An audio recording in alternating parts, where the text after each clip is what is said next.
Então, boa noite, irmãos. Amém? É bom estarmos mais uma vez, podermos ver e podermos celebrar, aleluia, ao Senhor. Então vamos cantar este coro que diz: eu sei que salvo estou. E eu não sei quantos que me estão a ouvir que sabem e que têm esta certeza que estamos salvos, aleluia, porque o seu sangue nos libertou, aleluia. Amém.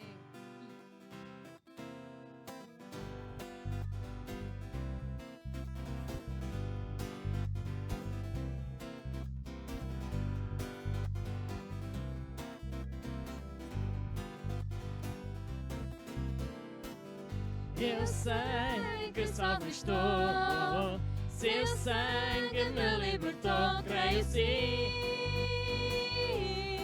creio sim. Não sei quantos podem dizer isto nesta noite, aleluia.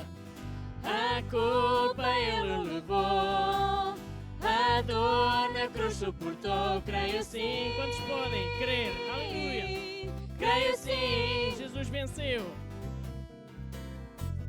Jesus venceu, oh, sua vitória proclamarei. O meu Redentor vive para sempre.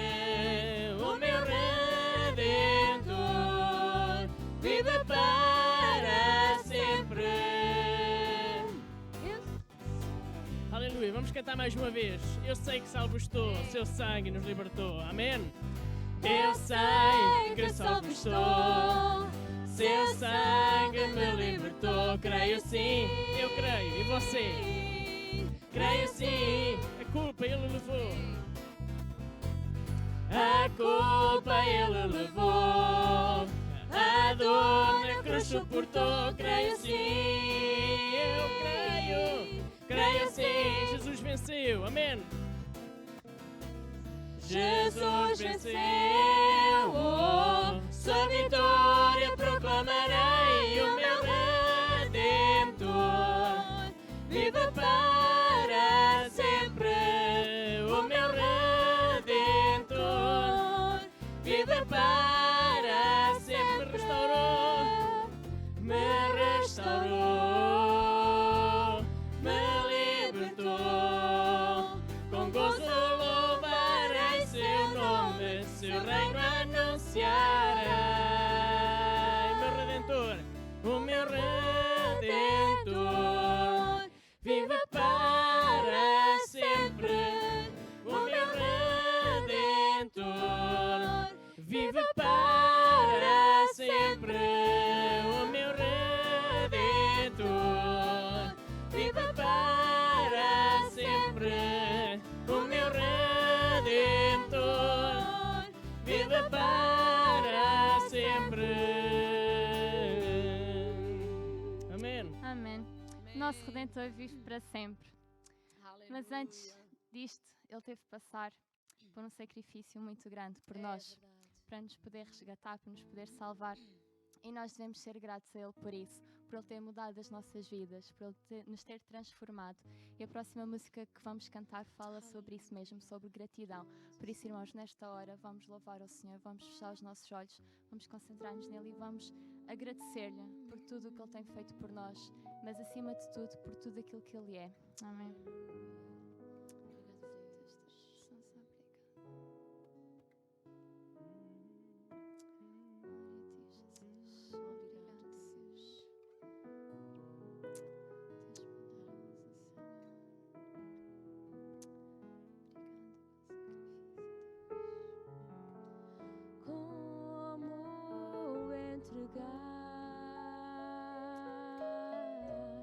Minha vida por ti, como tu fizeste por mim, como agradecer sacrifício na cruz, como expressar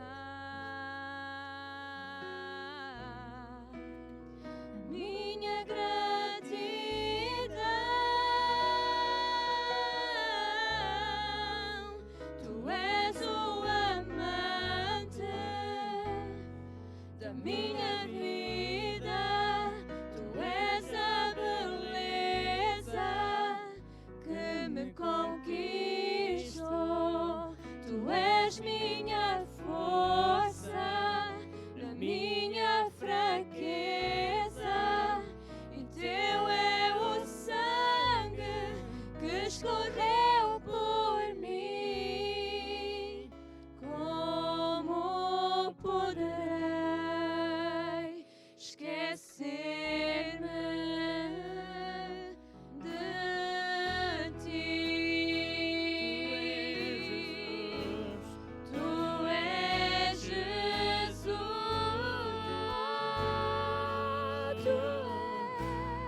Tu és Jesus. Tu és Jesus. E tu és a mão que acolheu meu coração.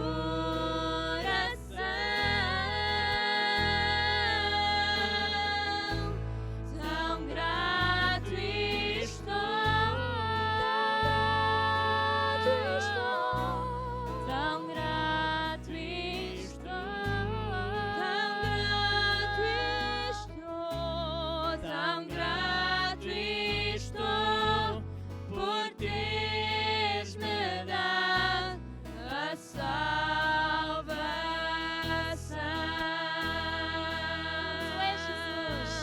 Tu és Jesus.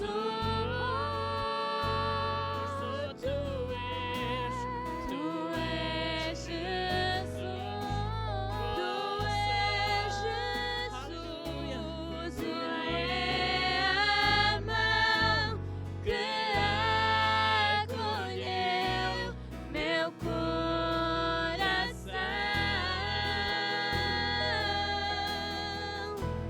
Tão grato estou, tão grato estou, tão grato estou por teres me dado a salvação.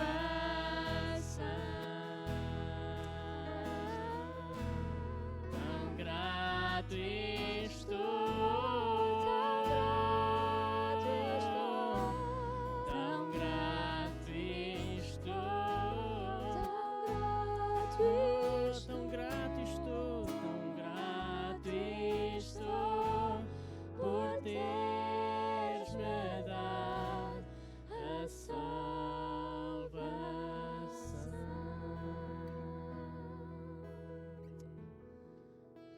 Deus. Quero cumprimentar a todos os amados irmãos com a bendita paz do Senhor e a todos os amigos e todas as pessoas que nos estão a ouvir neste momento. Mais uma vez, estamos aqui para vos trazer a palavra de Deus, até que chegue a hora em que possamos estar todos juntos, presencialmente, e podemos louvar ao Senhor com alegria. Então, enquanto isso não acontece, vamos fazendo assim e queremos servir com alegria à mesma. Eu vou ler um texto da palavra do Senhor no livro de Números, capítulo 13, a partir do versículo 1, que diz o seguinte: E falou o Senhor a Moisés, dizendo: Envia homens que espiem a terra de Canaã, que eu hei de dar aos filhos de Israel.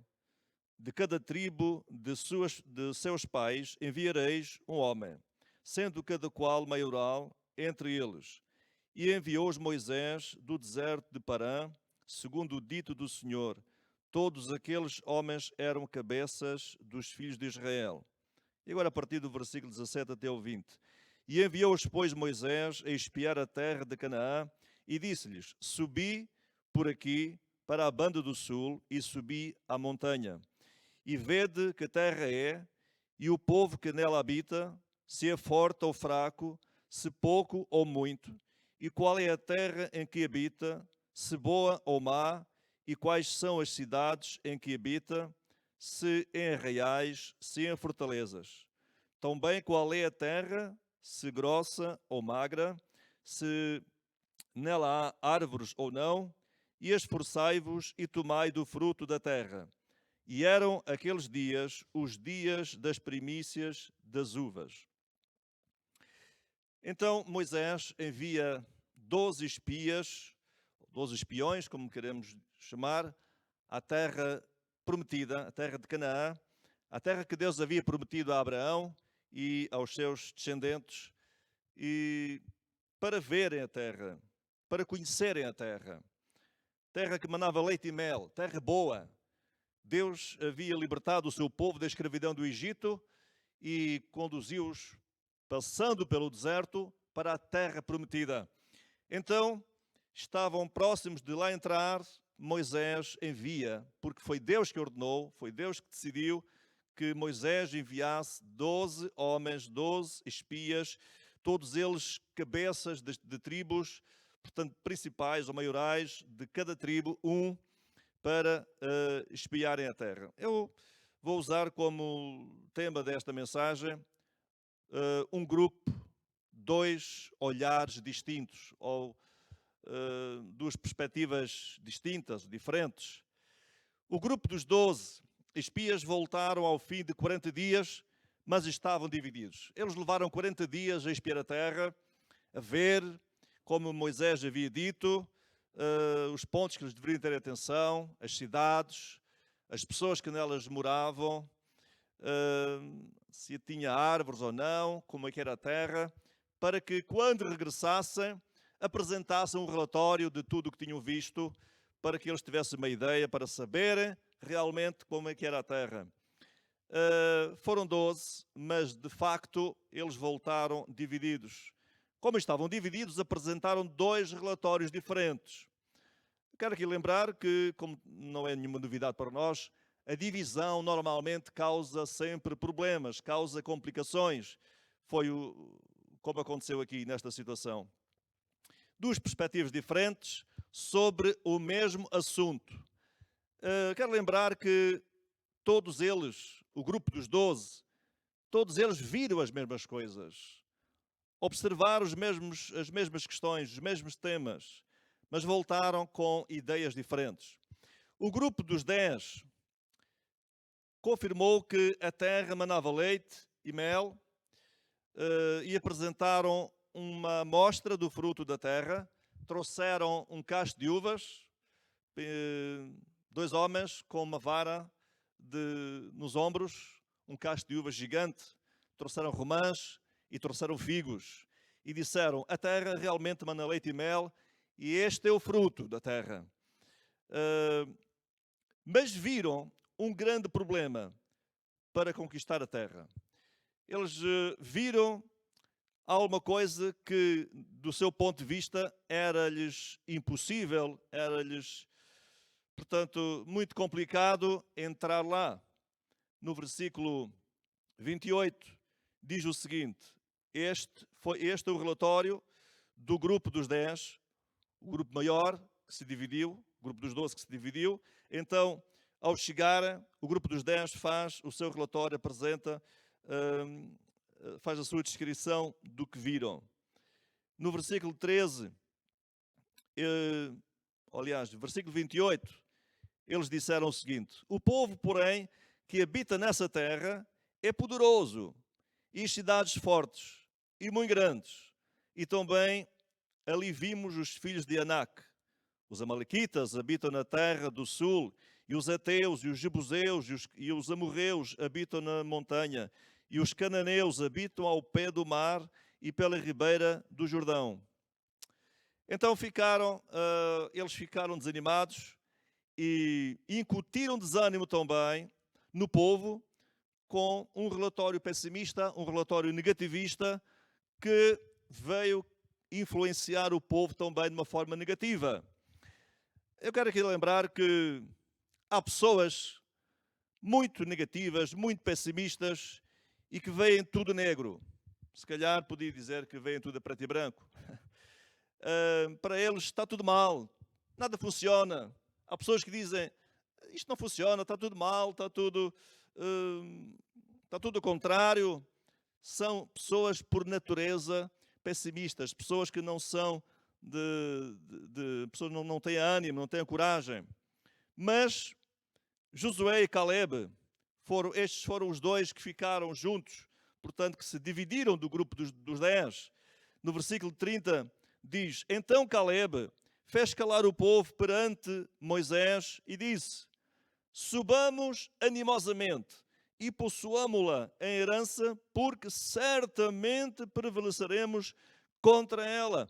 Ora, aqui estavam dois homens com uma perspectiva completamente diferente, dois homens que confiaram, dois homens cheios de ânimo, cheios de coragem. Depois do grupo dos 10 terem incutido desânimo, uma atitude pessimista, negativista, dizendo que não era possível, apesar da terra ser boa, mas que não podiam lá entrar por causa das circunstâncias, por causa dos seus moradores. Vem agora dois, do mesmo dois que faziam parte do grupo inicial, a dizer ao contrário: subamos animosamente. Não é fácil a minoria ter uma atitude de ânimo e de confiança perante um grupo maior. Mas eles tinham razões para confiar, eles tinham razões para ficarem firmes no que disseram. Então, eles disseram: subamos animosamente, subamos com ânimo e possuamo-la em herança, porque certamente prevaleceremos contra ela. Eles estavam confiantes, eles acreditavam nas promessas de Deus. E isto fez toda a diferença. Mas os outros, o grupo dos 10, logo começaram a falar também, e diz no versículo 31, porém, os homens que com eles subiram, disseram: não poderemos subir contra aquele povo, porque é mais forte do que nós. E infamaram a terra que tinham espiado perante os filhos de Israel, dizendo: a terra pelo meio da qual passamos a espiar é terra que consome os seus moradores, e todo o povo que vimos no meio dela são homens de grande estatura.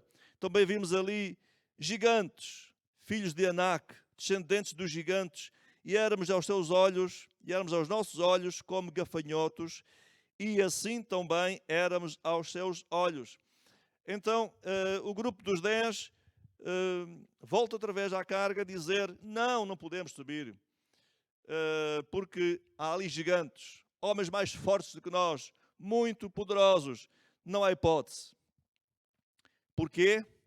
Eles focaram o seu olhar nos problemas, nas dificuldades, e o resultado foi que o povo começou a chorar e a murmurar contra Moisés e contra Arão, e queriam voltar ao Egito.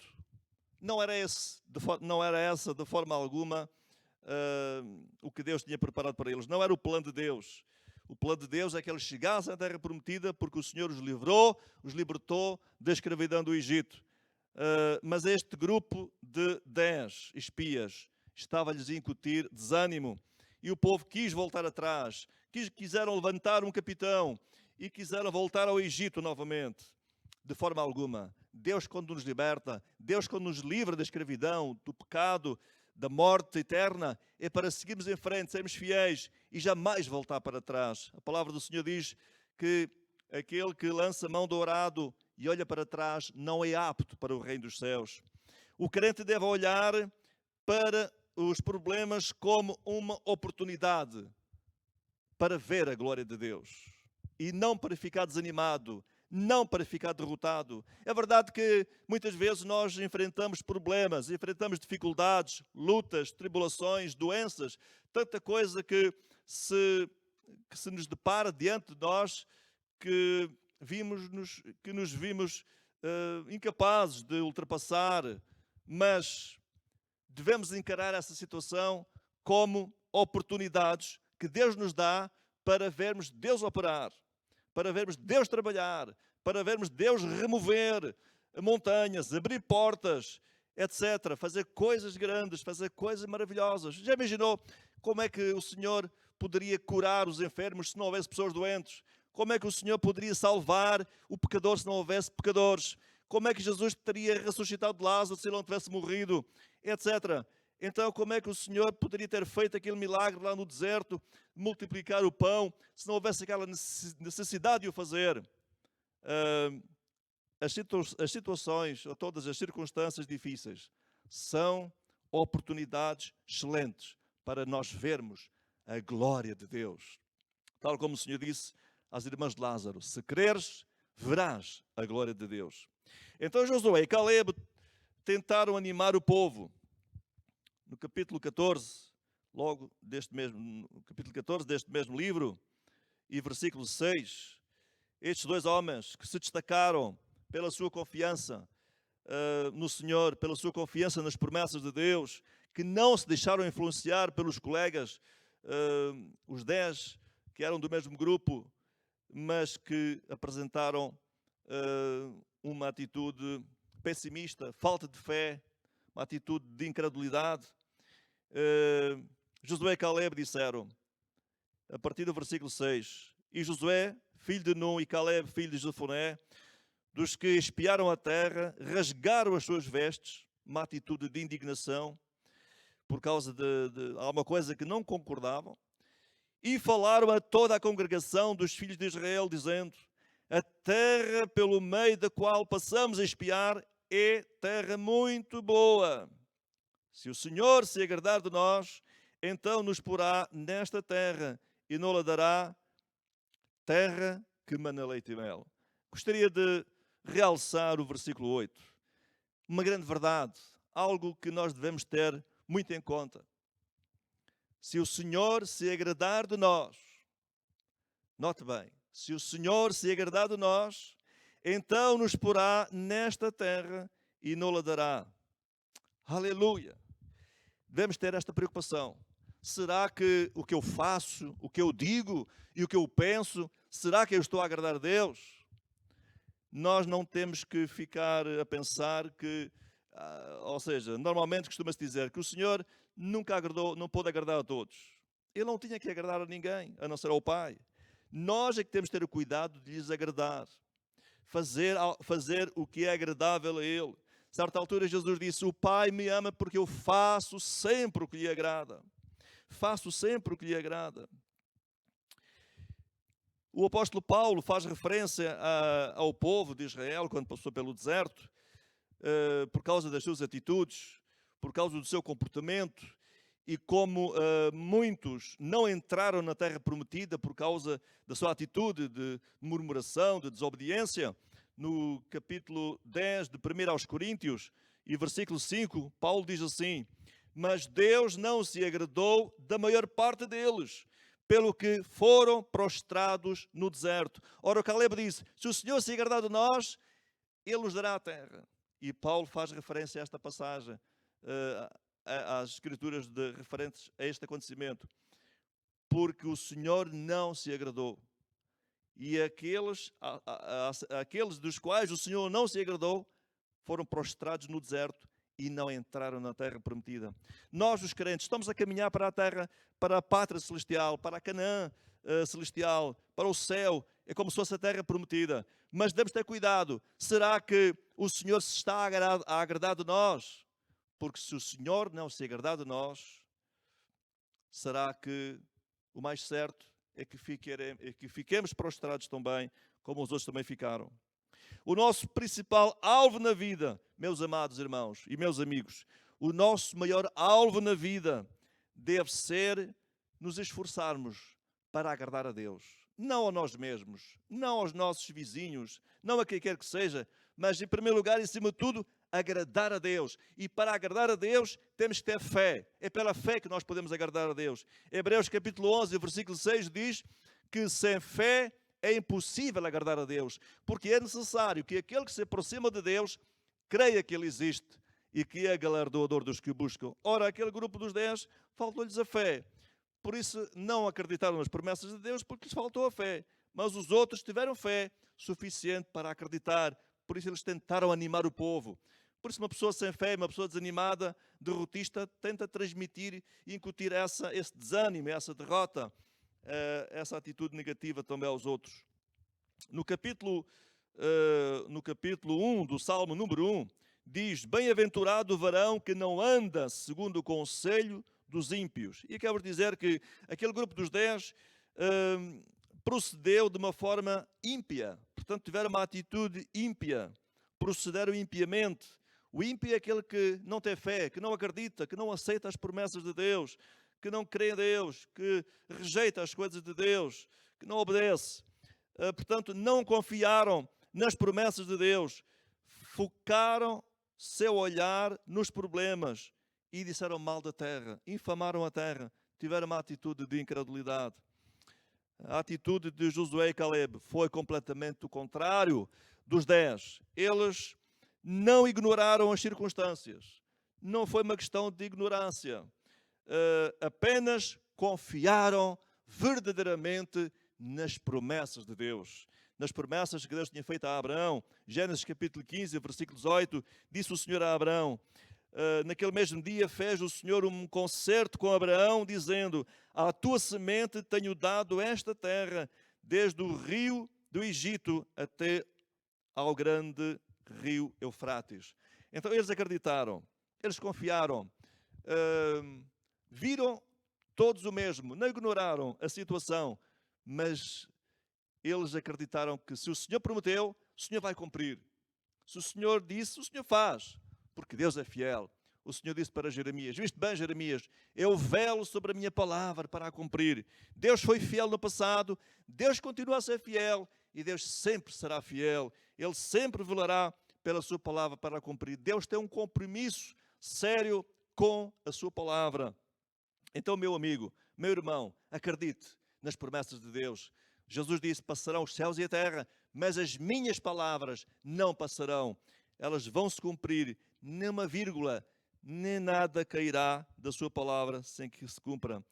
Quem confia nas promessas de Deus? Você confia?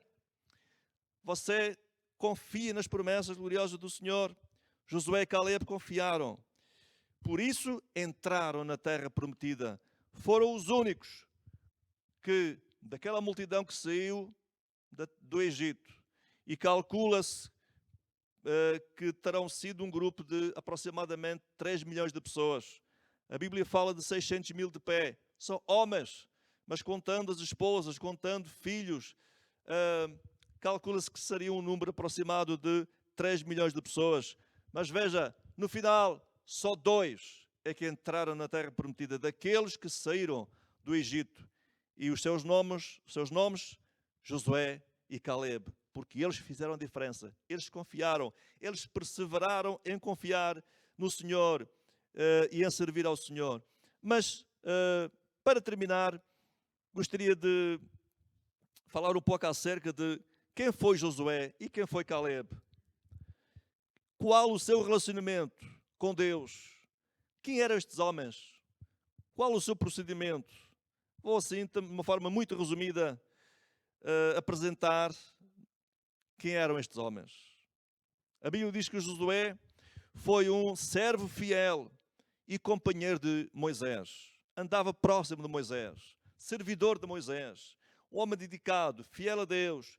Josué recebeu a influência de um grande líder. Por isso também ele era um homem de fé, um homem de confiança no Senhor. É bom nós andarmos perto de pessoas de fé. É bom nós andarmos perto de pessoas que temem a Deus, que confiam no Senhor. Andarmos perto e nos relacionarmos com pessoas que tenham um grande relacionamento com Deus. Moisés falava com Deus face a face. Moisés, quando desceu do monte, diz a Bíblia que o seu rosto resplandecia, brilhava. Veja bem, o seu relacionamento, a sua intimidade com Deus. E Josué era muito próximo de Moisés, por isso ele foi influenciado. Se nós convivermos muito e andarmos muito próximos de pessoas que são negativas, pessoas derrotistas, pessoas que veem tudo mal, veem tudo negro, temos a tendência de proceder também da mesma forma. Mas se nos aproximarmos e formos companheiros de pessoas de fé, de ânimo, de coragem, é muito mais fácil, temos mais tendência a proceder também da mesma forma. Então, Josué, por causa disso, por causa da sua atitude de fé, de confiança nas promessas de Deus, ele foi escolhido por Deus para liderar o povo, para ser o sucessor de Moisés e então introduzir aquele povo na terra prometida. Josué e Caleb foram homens que perseveraram em servir, diz a Bíblia, perseveraram em servir ao Senhor e por isso Deus os abençoou.